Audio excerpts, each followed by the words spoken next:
Here's a simple little story. 2 weeks ago, just before I closed, I was about to close, and my wife said to me, you know, here's a little unfinished business. A friend of ours owes you some money. You've never asked him for it. You've never written. You've never mentioned it to anyone, but he owes you the money. You're closing up for the entire summer. You will not be here until late fall. I don't think it's fair to him, fair to you, fair to me, that he continues indefinitely without ever mentioning the fact that he owes you the money. I said, all right, you want the money? He said, yes. I said, all right, I will do it in my own way. I will not ask him for it. I will not write him for it. I will not phone him for it. But I will do it in my own way of imagination. So I imagined, first of all, he had the money. You can't get it from someone who has the money. So I first of all assumed he had it. And then I went beyond that. You can have money and be unwilling to pay debts, you know. You may have millions and owe the grocery store and still won't pay it. So I first of all saw him with money, lots of money. And then I saw him willing and eager to pay me. And then I received from him whatever he owed me. This I did on Wednesday. On Friday, the phone rang about 4:30. It was my friend. He hasn't called me in over a year. He said, are you busy tonight? I said, yes, I'm lecturing tonight. He said, that's right, it's Friday night. Well, my wife and I will come to the meeting tonight. It's perfectly all right. So he came to the meeting. After the meeting, he said, you ride home with me. And Bill, who's my wife, she'll go home with the one who brought you. And my wife will go with you, with her. So we went over to the parking lot, and he always drove an old jalopy, something falling apart. Well, I saw nothing like that in the lot. And he took me over towards this wonderful Chrysler, the New Yorker model, with everything in it that money could buy. Well, he drove me home. A new car was under 1,000 miles. Not a word was said on the way home about money. Not a word was said at home. The one who drove my wife and his wife home left about 11:15. And then 5 minutes later, she opened her purse and said, Neville, this is long, long overdue. But I think you'll find it in order. And handed me a check for $1,200. I never asked for it. Never once in the 5 years he's owed it to me did I ever breathe it. And she gave me $1,200. This is how it works. If you believe in the reality of your own wonderful imaginal acts, it came out of the nowhere. And now he has money. Things rolled in for him.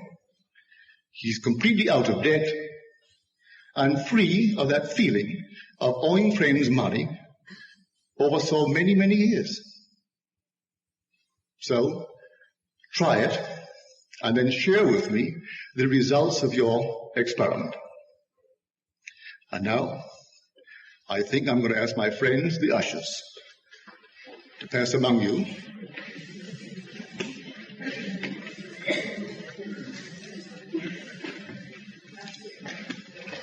Should we take every dream seriously or only certain ones, and how do we distinguish the difference? Did you hear the question? Should we take every dream seriously or only a few, and how will we distinguish the difference between the significant dream and just an ordinary dream? Well, first of all, every dream is a communication from God. Every dream has meaning, but we are past masters at misinterpreting the dream. Quite often we need the help of someone who understands the universal language of symbolism. And there is a universal language of symbolism. But if, for instance, I had a dream concerning a pig, it doesn't mean I'm going to have roast pork for dinner.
A pig is a universal symbol of the Redeemer of the universe.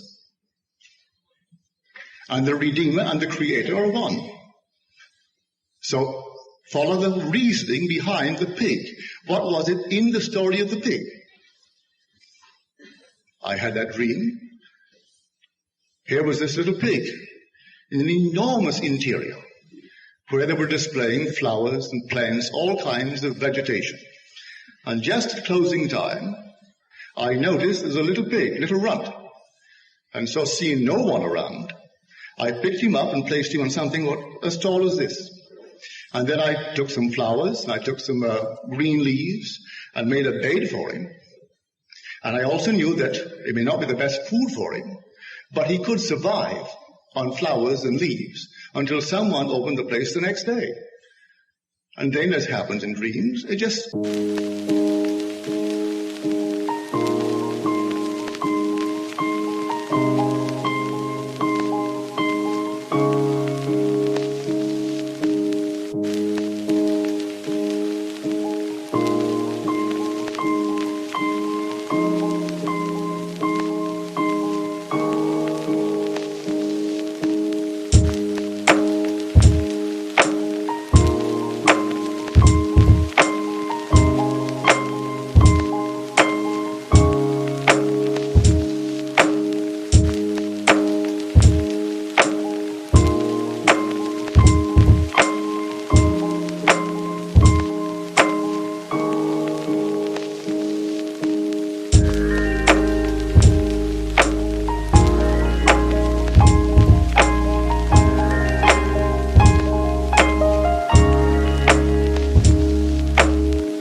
quickly shifted. And now I'm on the inside of an enormous supermarket. And looking down, here's the pig. And the pig is a tall, thin, rangy fellow. Quite thin. When I found him, he was a tiny runt. And then I looked at him. I knew he was the same pig. And I said to my daughter, Vicky, I said, Vicky, get me some crackers for the pig. And she said, I haven't any money, Daddy. I said, all this belongs to us. Ask no favors, go and take it. Take some crackers. Meanwhile, I started needing something to feed him. And my brother Victor came by and he said, what are you doing? I said, I'm getting some food for my pig. And then he added some very thick-looking gravy, 3 heaping handfuls. I thanked him. I started to complete this kneading. And then my daughter went over to a huge pyramid of crackers, and she pulled one from the base, which unbalanced the entire picture, and they all fell. As they fell, it revealed a little candle, about 4 inches tall, and the candle was lit. And I said to her, that's my candle.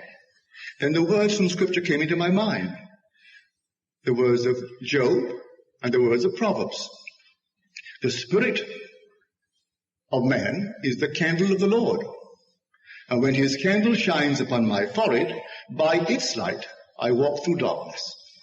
So I say to Vicky, do not put the crackers back. That's lit now. It must never be hid again. Never be put under a bed, under a bushel, under anything. Now that that light is lit, it must remain lit. And then I woke. Well, here is the pig, the universal symbol of the Redeemer. When I found that imagining creates reality and told it, it isn't a day in my life I don't have opportunities to exercise it. The thinness of the pig revealed to me I had not been as faithful to the feeding of Christ as I should have been. He symbolized Christ. And I knew how to feed him by exercising my imagination lovingly on behalf of others. When I saw the opportunity to help and didn't exercise my imagination lovingly on behalf of the other who needed help, I didn't feed him. I am feeding Christ every time I exercise my imagination in a loving manner. So that's the interpretation of that thing. If I didn't know the language of symbolism, I would have wondered, what am I dreaming about a pig? And the whole thing would have seemed so stupid. Yet that was communicating to me my lack of exercising what I knew. Now, everyone knows imagining creates reality, so you can't judge them. But if you know it and you don't exercise it, you are not feeding Christ.